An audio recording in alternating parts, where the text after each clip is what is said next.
Hi folks, it's Dr. E and I'm here with your week 4 instructional video for English 2323. So I'm just going to show you where to go and what to do and then add a few little notes here and there that I hope are helpful. So if we go to the content area of D2L, okay, what I first want to show you is actually the Start Here module. So remember, this is something you visited in the first week, hopefully, but it may be useful to go back and just take a look at something like the course frequently asked questions, just to, see if you have any general questions about the class and the way it's structured. This may be super helpful, and I will try to update this with information as those questions are asked in the Q&A discussion board area. So just keep that in mind, and I want you to note that there is a syllabus schedule and rubrics module. So the syllabus and schedule are always here, but I'm going to start adding materials for the assignments, right? The assignments in addition to, say, our discussion posts and things of that nature. So the written response materials are here, as well as the mind map materials. And this is so that in navigating through the class, you don't have to remember, well, was the mind map due in week 4? Do I need to go back to week 4 to find that template or to find those guidelines? Everything is kind of centrally located and you can find those pretty easily in this way. Okay, so if we go to week 4, you'll see that we do have some reading about the Victorian age. We're moving away from the Romantic era and, Mary Wollstonecraft and Anna Leticia Barbald. I know we didn't spend a whole lot of time in the Victorian age, but we have so much ground to cover, and I promise that you will find something that you enjoy in the Victorian age. I'm sorry, we weren't in the Romantic era very long, but we'll spend a little bit more time in the Victorian era. So you'll read the background chapter. Remember to take breaks. It's a lot of information at once, I know. So make sure you're taking breaks. And what I want to stop and mention before I move on is that you'll want to find a reading strategy that works for you. So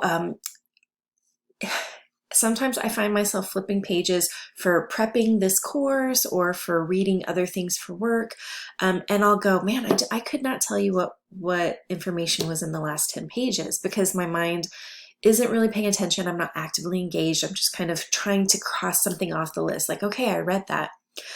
When I know that's happening, I know that I need to make a change, right? So whether it is changing my location, so maybe I'm in a chair that's a little too comfortable and I'm getting kind of drowsy.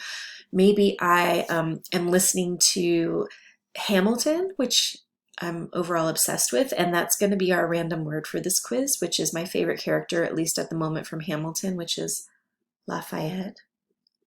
Anyhow, so Lafayette, random word. So if I'm listening to something like that, maybe I need something that's mellow, like some white noise or some rain or just very ambient kind of music. It may be just that I need a whole new location. So instead of sitting at home, I need to go up, to the office, or I need to go to Starbucks where there's random noise all around.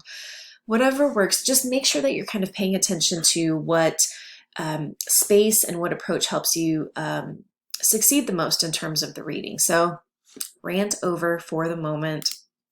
Okay, we're also going to be reading the biography about and text by Alfred Lord Tennyson. So remember that the biographies are written, we just would credit Greenblatt, our overall text editor, if we ever want to pull quotes or information from those biographies. And then Tennyson is, of course, credited with his poem. So, typical week in some ways. We have the Thursday and Sunday due dates, but what we're doing this week is actually taking kind of a break from the discussions. We started Pack Back last week, which I hope you enjoyed. I really enjoyed it. I went in and I responded to some of you. I read a lot of your posts so far. And so I hope that you found it just kind of a more functional way to have a discussion, especially because you get to create the questions and think about what you want to learn or hear about from other people. So I really like that model, but we're taking a break from it this week and we're actually submitting a mind map assignment. So we're going to be mind mapping the background, the era chapter, the Victorian era chapter, and then you're actually going to start a new assignment, which is the written response, and there's a video on that. There's a video on the mind map, so just watch those to get more information, plus there are quiz questions, just saying. Okay, so the mind map is going to be due on Thursday. And then you have a written response, which is due on Sunday. Okay, and then of course the participation quiz. So, you know, it's a week that looks like others, but of course we have kind of a bigger assignment in that written response. So make sure you're setting aside some good time for that. So to watch, you're watching what will appear as number one. You have a mind map video that just walks through kind of the more formalized guide. We've already done a mind map in the class, but it was very basic and it was kind of the intro to the class. So this is a bit more, you know, detailed. And then there's a written response video for that assignment. And then to review, we have the mind map guidelines. There's a template. I'll actually also add the written response guidelines as well so that you have those handy. But remember, those are also available right here. Okay, so if you scroll down and you click on the mind map, that will take you to the assignments area where you'll have these instructions. The mind map work is going to be focused on the Victorian age, and so because of the level of specificity, you're going to want to create a digital mind map rather than by hand, which was an option in the past. You can use Canva, there's a link here, or mind map, or you have two templates that I've put together just in case you're interested. And so from the middle point, which is generally just going to be our chapter topic, select 4 main ideas from the reading that you think are the most important. So you have to kind of pick and choose from, you know, some pretty lengthy chapter background text. Place 1 in each bubble radiating out from the center, and along with that, an explanation of why it's important in relation to the era as a whole. And then from each of those 4 bubbles, you should then select a quote that helps support your ideas. So remember to be accurate with your quoting, to give credit, quotation marks, that kind of thing. If you look at the example map in the guidelines for the mind map, that's essentially what I'm looking for in terms of the level of data. So this is from the guidelines. There's 1 central bubble. From that are 4 ideas. You can see that they're squares just like the center. And from each of those is another. So you have 4 main ideas from the chapter, and from each of those main ideas, you're going to have a quote that helps support your ideas for why this is, an important or relevant idea overall from the chapter. Okay, to review the guidelines, you click here, and then there are the templates, okay? And if we go back to week 4 and scroll down, you also have a written response. This is the first one. And so I want you to think about Tennyson. So the mind map was about the chapter. The written response is about Tennyson and his poem, The Lady of Shalott, very well-known and interesting poem. I know in the prompt that the characters are kind of flat, right? We don't get a whole lot in terms of, who these people actually are. They're just kind of names, and they're people without a whole lot of detail, right? Meaning flat. We know very little about them. We also know little about their backgrounds. Where does the curse come from? So if you're going, what curse? You gotta read, right? You gotta read the poem, which is very straightforward in terms of, sometimes poetry can be overwhelming because poets use language in different ways, and some poetry is more abstract than others. But The Lady of Shalott is fairly straightforward in terms of the way that Tennyson has composed the work, especially because he is hearkening back to the Romantic era. You'll read all about this, don't worry, it's okay. Okay, but why might the poet have chosen this style to tell the story? Why not give us more information about the characters?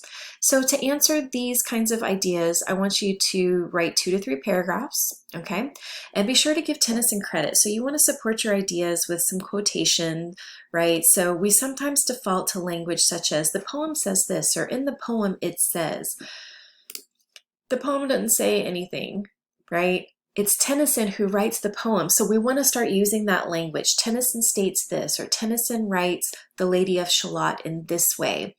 Those quotes are going to help support your ideas, but also giving credit ensures that on the page you are not only working as a literary critic, right? You're using that kind of language and that approach by giving the author credit, but you're able to separate, your ideas a little bit more clearly by separating, say his biography from the actual poem. Okay. I ask that you push yourself in your writing, see yourself as a literary critic. You are a literary critic. To do this, we move away from basic judgments about the author or text. Sometimes it's easy to kind of go to well, he writes this really, really well, or the poem is good. Those just aren't helpful, right? So if you can definitely start there, but you need to push beyond that. So if your initial thought is, well, the poem is really good, why? What about it? What are the choices that Tennyson makes that leads you to believe or think that? If the poem is easy to read, why? What about it, right? So make sure that you're pushing yourself and asking those questions. Why, how are probably the most useful and important. They're not very helpful. They don't offer any useful details. So push yourself to keep questioning. Why does the author do this? How does the author create this character or setting or plot, whatever it is? And why is whatever you've identified important? And please use the template, please. So the template is right here. Click on that and it will give you MLA formatting all set and ready to go. All right, so that's our week in a nutshell. There are some other things I want to just mention briefly before I let you go. The first is that when you upload work in D2L, it has to be in Word or PDF format for this class. Maybe at the end of the semester with the multimedia project, a JPEG is okay, or for the mind map if you wrote it by hand, that first one for our syllabus. But moving forward, if this is especially to those of you who may be using Macs, you need to save in the format that D2L will actually open. Just saying, okay? I also want you to note that, let me read my notes. Oh yes, if you happen to send me an email, so say you have a question and instead of posting the Q&A discussion board area, which you should do, feel free to do that. I appreciate those of you who've already done that.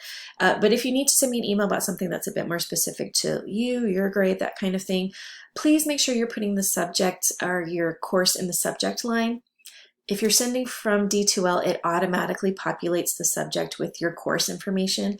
That's just really helpful for me because I have like 150 students, and so I'm still trying to figure out what students are in the literature courses, what students. I can give you quick responses to emails, but I have to know what class you're in, right? So if I'm working, I get your email, I try to respond as quickly as I'm able to within reason.